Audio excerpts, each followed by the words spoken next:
पुनर्जन्म लाभ करछिन ए कथा मध्ये हम पुराण जानिछे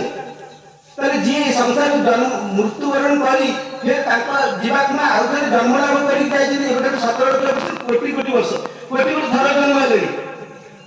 रामचंद्र जन्म लाभ 40 वर्ष पर देह त्याग कले कृष्णचंद्र जन्म लाभ 42 वर्ष पर देह त्याग कले एई भली जदि हम धरिबा ताले केते कोटी बार भी जन्म कर सारे अथच आम ए कहूँ हरे कृष्ण हरे राम नित्य गौर राधेश्याम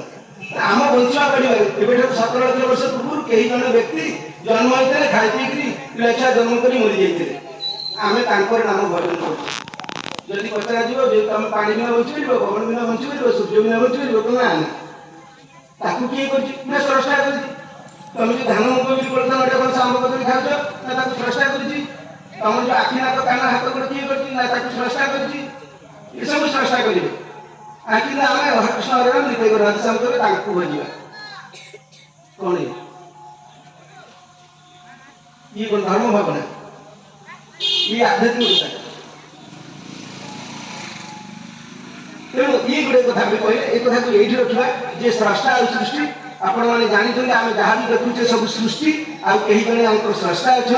आम स्रष्टा को ईश्वर मानवा उचित सृष्टि को ईश्वर मानवा केते दूर ग्रहणीय ता आपण माने विचार करेंगे ए कथा को एठी रखी आगु को जीवा तो भगवान जदि आम ताकू मानवा तो ताकू मानवा उचित जे थिले अछती रहिथिले ताकू भगवान मानवा उचित किंतु आम ताकू मानते ना जे किछि दिन पूर्व नथिले ना एबे नाहंती आम जदि राम कथा कहवा कृष्ण कथा कहवा शिव गणेश कथा कहवा ताले से माने उत्पत्ति होबा कथा हम कहूचे माने जन्म होइछन बोली कहूचे एवं से माने देहांत होइछन बोली कहूचे ताले जन्म होइछन माने ता पूर्व नथिले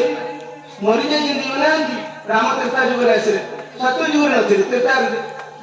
नथिले बोली तो जन्म है ना जन्म पर 40 वर्ष पर राम मरि गले अनांती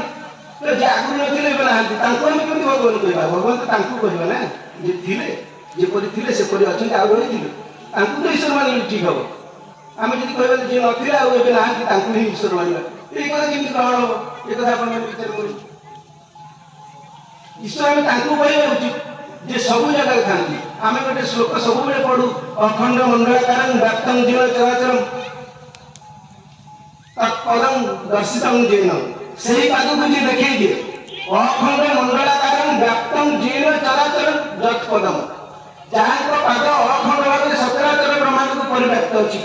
सब जगह उपस्थित पूर्ण मद पूर्ण मिदम पूर्ण भाव में सब जगह अछि जहाँ को गीता कहले जथा प्रवृत्ति भूतानां जेन सर्वमिदं ततम् जहाँ को द्वारा ये जगत तैयारी है एवं जी समस्त जगत परिपूर्ण भाव में विद्यमान अच्छा तुम्हें सर्व कृष्ण कहले कृष्ण धर्म कथा कहवाई आसी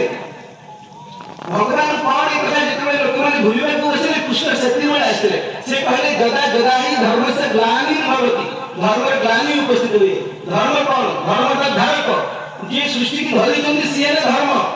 ध्रियते धर्म इत्याहु स एव परम प्रभु से प्रभु जी सृष्टि धारण करती धारण केवल शक्ति ताहारा प्रभु तो तांकु जो लोक मैंने भूलने को बसले कृष्ण से कथा कहले मु एइति में आसी ये अर्जुन मु एइति में आसी जे जेतेबेले धर्म कथा लोक मैंने धर्मता धारक जे विश्व को धारण करछन्ती विश्व स्रष्टा विश्व बालक तांकु जेतेबेले लोक मैंने भूलने को बसंती एही समय संत महात्मा माने आसंती मु सेही क्रम रे आसी कहले या पूर्व अन्य माने